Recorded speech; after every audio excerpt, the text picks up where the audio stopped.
This is Sam Vaughn for Sam Sports Report. Thank you and good afternoon. I'm sure you've heard all about the games, so we're going to do, if not the home game, head coaching for the Carolina Panthers. The Carolina Panthers had the Bears pick last year, and the Bears have their pick this year, number 1. They drafted Bryce Young. If we can see, he needs to make some improvements as they will have a new coaching staff. They probably wish they would have C.J. Stroud, who was in the second overall pick and is in the playoff and won his first game against the Browns. Here are some candidates: Ejiro Evero, Mike McDougal, Mike Vrabel, Bob Solowski, and Ben Johnson. Evero is that somebody I would not hire. A defensive Mike McDougal, offensive coordinator, did have a good year on the defensive side with ranking in top 5. Mike McDougal, defensive coordinator, he's a great leader for the Ravens defense, but in my opinion, I would still want an offensive guy to lead Bryce Young. Mike Vrabel, Tennessee coach, he would be my number 3 as well. He is a great coach, but I don't think you want a defensive guy leading your quarterback. Bob Solowski, the text question is, does he want to leave C.J. Stroud and go lead Bryce Young? I mean, he probably does. He probably wants a head coaching job. But I don't know if I have much faith in the owner, David Tepper, or the quarterback, which is Bryce Young. Ben Giants, Lions offensive coordinator. I've been lobbying for him all year, so you've heard my opinions on that if you watched one of the shows. He brought Jared Goff back. He was also a first-rounder game against the Rams. He would be number 1 pick as well. The Eagles stayed in the game in the first half.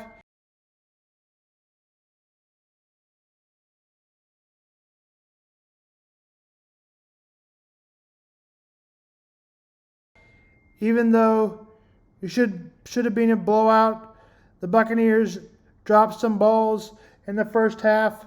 The second half, the Buccaneers got a key safety to make it 18-9, and then would get another touchdown, basically over 25-9. Scored another touchdown, 32-9. The Eagles were in it in the first half, but made some risky calls. One of them was going for 2 instead of an extra point when they had already converted it. There was a penalty on the play, so they tried a 2-point conversion. Another one is declining a penalty that was a field goal.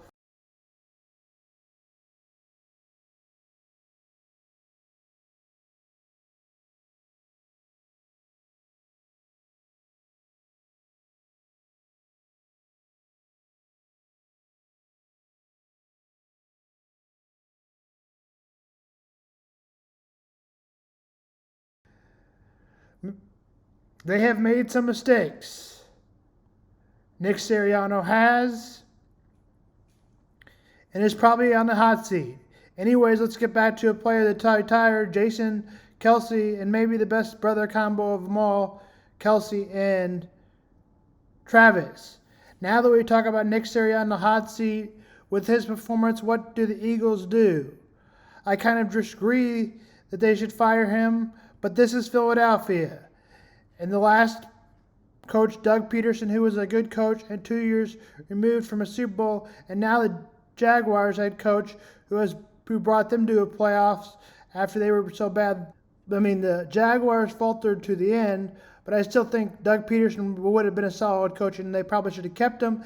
Same for Nick Sirianni. But it's Philadelphia. It's a whole different game. Super Bowl year away. Here's more from Get Up on Nick Sirianni's job. Lost. Are you concerned about your future in Philly? We're talking J.O.B. I'm not thinking about that. I'm thinking about the guys. All right. S.A., talk to me. Who should be held most accountable for Philly's collapse? Well, listen, it would be easy to point to the defense. I'm going to put it on the head coach, Shannon. Okay. Jeff, I'm going to just do that simply because I know you lost both of your coordinators. You made an in-season change. You put Matt Patricia on the defensive side of the ball, which was a disaster. I'm not going to lie. Jeff Saturday, Shannon Sharp, Not only have I never played football, I never tried. And I could tackle better than them damn Philadelphia. Yeah. I have to look at the head coach.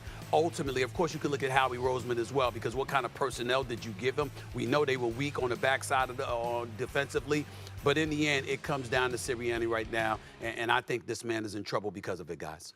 Guys, the Eagles were that car. You know, when your check battery light come on, your warning lights come on, and as long as the car is going, you don't stop and take care of it, do you? That's right. You continue to go on. The battery light was on. You like, man, the car running fine. Right. It wasn't until it put them down last night, 32-9, that you say, man, what's going on with the Eagles? There were things going on with the Eagles all year, but you failed to you overlooked it because they were winning. And we going back to the Super Bowl. I'm saying, look, you're back in. You're turning the ball over more than you ever did. Midway through the season, Jalen Hurts had more turnovers in 6 or 7 games than he had all of last year. You look at guys, cornerbacks just putting hands out there. They wasn't trying to put pads on anybody. Right. They just like, oh, you'll go down. I mean, that effort that Bradbury and them put on tape last night, that's embarrassing.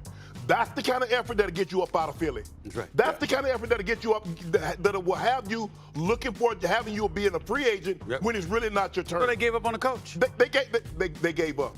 And it's hard for me to say that he's totally to blame. But I'm going to put it on the players. Because at the end of the day, that's what it comes down to. We don't give the players nearly as much blame as we give them credit. Because when they're playing well, we give the players, oh, look how well Jalen Hurts is playing. Look at the addition of A.J. Brown. Look at yada, yada, yada. But the moment the players don't hold up their end of the deal, oh, it's Sirianni, it's Brian Johnson, it's the new D coordinator. No, you didn't give them credit when they were playing well. You talked about how well the players were playing. Players, this is on you, and we do not do a good enough job Saturday of holding players accountable when things go wrong.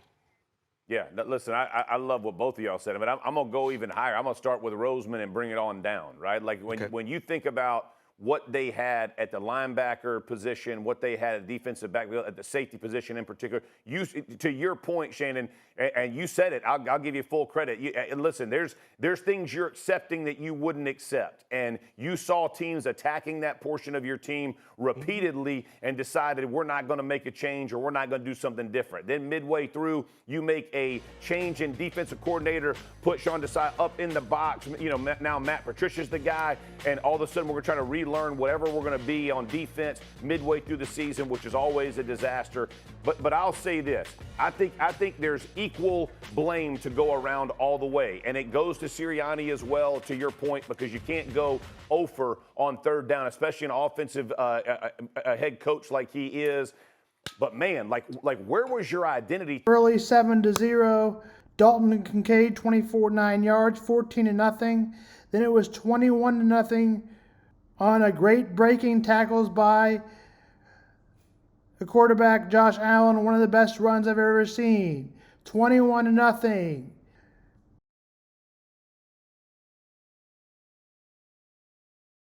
The Steelers climbed all the way back to 21-10.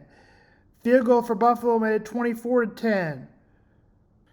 Buffalo got up 14. The Steelers got a touchdown to make it 24-17, but Buffalo would hammer it down with a touchdown to make it 31-17.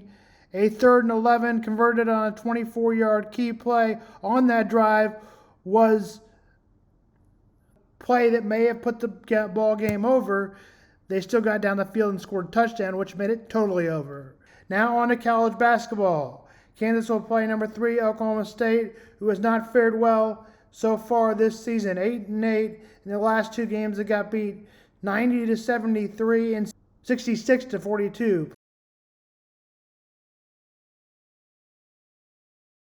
Number 9 Baylor will play Kansas State.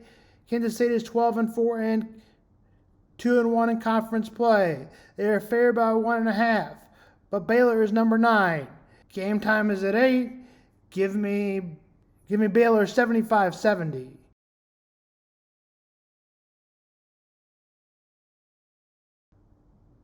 That's it for Sam Vaughn Sports.